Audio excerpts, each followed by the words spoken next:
Hello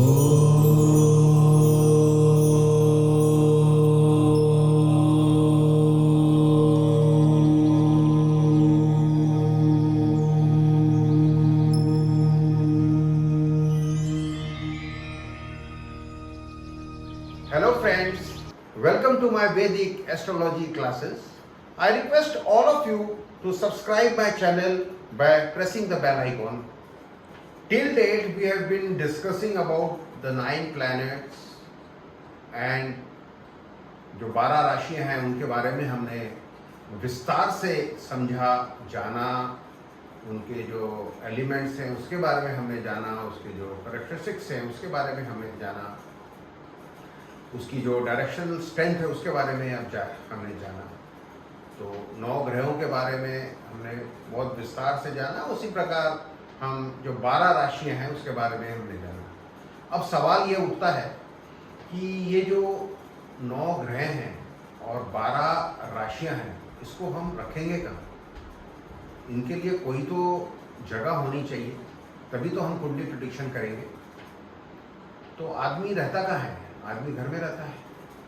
तो उसी तरीके से हम राशियों को भी एक उनका घर बनाएंगे और जो ग्रह हैं उनको भी एक उनका घर बनाएंगे और बेसिकली हम उसको उसमें प्लेस करेंगे।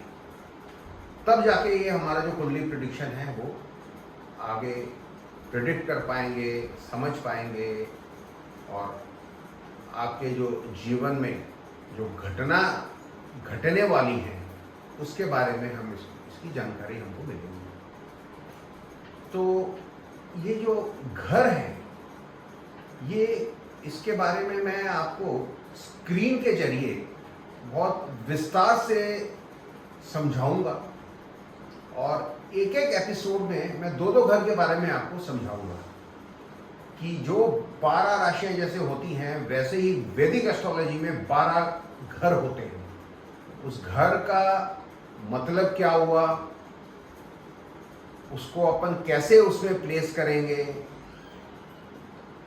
आपके जो जन्म कुंडली है, आपकी जन्म कुंडली में आपका लग्नेश कौन है, आपका राशि स्वामी कौन है, आपके लग्नेश में कौन से घर बैठे हुए हैं, ये जब तक आप इसको विस्तार से जानेंगे नहीं तब तक आप कुंडली प्रेडिक्शन करना बहुत मुश्किल होगा।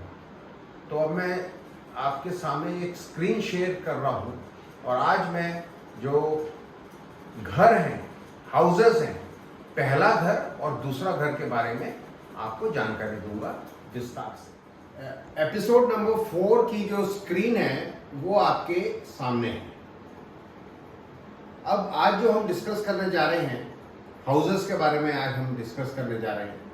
जैसा कि पुरानी क्लासेस में प्लैनेट्स के बारे में सारा आपको जानकारी हो गई और जो 12 राशि है उनके बारे में जानकारी हो गई, और आज जो हम नया जो टॉपिक स्टार्ट करने जा रहे हैं वो है हाउसेस। तो ये आपकी एक कुंडली होती है, एक वैदिक कुंडली होती है और इस तरीके से हम इस कुंडली को बनाते हैं। 12 भागों में इस कुंडली को बांटा जाता है। तो जो सबसे पहला घर होता है वो होता है ये वाला, इसको यहाँ पे मैंने लिख दिया है हाउस नंबर 1, हाउस नंबर 2। आज हम इस 2 हाउस के बारे में डिस्कस करेंगे। उसी तरीके से 3, 4, 5, 6, 7, 8, 9, 10, 11, 12 ये 12 के 12 जो घर है ये पूरी की पूरी कुंडली का लेखा जोखा है। तो आज जो हाउस नंबर 1 है ये आप ये समझ लीजिए कि ये आपकी कुंडली का सबसे इम्पोर्टेंट घर है।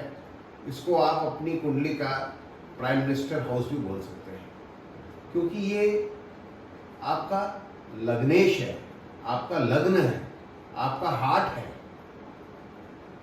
इस हाउस से आपको पूरा का पूरा पर्सनैलिटी, यह मैंने लिखी हुई है, पूरी पर्सनैलिटी का पता चलता है।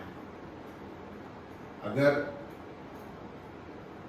जो लग्न कुंडली है वो अगर हमने बनाई है तो सबसे इम्पोर्टेंट अगर पहला हम कुछ देखेंगे तो वो देखेंगे कि उस बंदे का लग्नेश कौन सा है।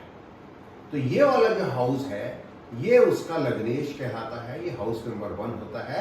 यहीं से आदमी की पर्सनैलिटी देखी जाती है और यहीं से आदमी का लुक्स भी देखा जाता है। अगर फॉर एग्जाम्पल यहाँ पे शुक्र बैठा है, चंद्र बैठा है, तो आप मान के चलिए कि बंदा बहुत खूबसूरत होगा, ठीक है। और ये वाला जो हाउस है, house number 1, this is the house of the name and fame also. जितने भी शोहरत है वो भी इस जगह से देखी जाती है, हाउस नंबर 1 से। और उसके अलावा आप फिजिकल बॉडी भी यहां से देखी जाती है हाउस नंबर 1 से। और आपका माइंड भी ये यहां से देखा जाता है। और आपका हार्ट भी यहां से देखा जाता है। And upper part of the face, this house denotes the upper part of the face and sense of the life also. तो ये सबसे इंपॉर्टेंट घर पूरी की पूरी कुंडली में ये होता है हाउस नंबर 1। और ये त्रिकोण जो होता है उसमें ये त्रिकोण का भी सबसे इंपॉर्टेंट घर यही होता है। तो और इसी को हम लग्नेश कहते हैं। उसी तरीके से अपन अब यहाँ मैंने लिख दिया हाउस नंबर 2। तो ये कुंडली का जो दूसरा घर होता है ये हाउस नंबर 2 होगा। और ये क्या क्या डिनोट करता है? ये बेसिकली डिनोट करता है धन, कुटुंब, वाणी, फैमिली, स्पीच। आपकी जो स्पीच होती है, आपकी जो वाणी होती है, उसको ये दर्शाता है। आपका फैमिली, आपका कुटुंब और धन। अब यहाँ एक चीज समझने की है, जहाँ मैं ये धन की बात कर रहा हूँ, यहाँ मैं बैंक बैलेंस की बात कर रहा हूँ, मैं इनकम की बात नहीं कर रहा हूँ। अगर यहाँ इनकम की बात आएगी तो वो मैं 11th हाउस से लूँगा 5 की क्लास में। यहाँ मैं बात कर रहा हूँ आपके बैंक बैलेंस की, जो आपके बैंक में एफडीज है, आपका जो धन है उसके बारे में बात कर रहा हूँ, जो पूंजी आपके पास है उसके बारे में आपको बात कर रहा हूँ। और उसी प्रकार से जो सेकंड हाउस है वो एजुकेशन को भी डिनोट करता है, बट लेस देन 5 यहाँ मैंने लिखा हुआ है, मतलब 5वीं क्लास के नीचे की जो एजुकेशन है वो यहाँ से देखी जाती है। सिमिलरली सेकंड हाउस आपका राइट आई को भी डिनोट करता है। और उसके अलावा आपके जो फूड हैबिट्स है उसको डिनोट करता है।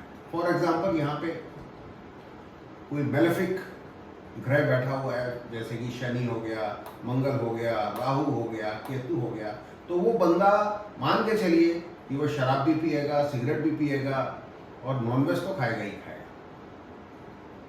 तो यहाँ से फूड हैबिट्स भी देखे जाते हैं। और ये हाउस आपका सबकॉन्शियस माइंड का भी हाउस है, सबकॉन्शियस माइंड का भी हाउस यही है। अगर आपका सबकॉन्शियस माइंड का लेवल चेक करना है तो हम सेकंड हाउस से चेक करेंगे। और उसके अलावा ये इनकम फ्रॉम द इंटरेस्ट, ब्याज से जो इनकम आती है किसी भी बंदे को, वो भी इस हाउस से देखा जाता है। तो आप देखिए कि कितना इंपॉर्टेंट हाउस है ये, कितनी सारी चीजें इससे अपन देख सकते हैं। और बाकी की बहुत सारी चीजें इसमें से अपन देखेंगे, पर मैंने जो मोटा मोटी चीज आपको बतानी थी वो मैंने बताई कि वेज बंदा वेज होगा या नॉन वेज होगा वो भी ऐसे आदमी देखेंगे। बट इसके अलावा एक और चीज मैं बता दूं कि पूरी की पूरी कुंडली में ये जो सेकंड हाउस होता है ये मारक स्थान भी होता है। इसके बारे में हम बाद में बात करेंगे, बट आप ये नोट करके रखिए कि ये हाउस जो होता है ये मारक भी होता है। तो बहुत बहुत धन्यवाद। आज मैंने आपको दो हाउस के बारे में जानकारी दी और आने वाले क्लास में मैं 3rd और 4th के बारे में जानकारी दूंगा। तो बहुत बहुत धन्यवाद।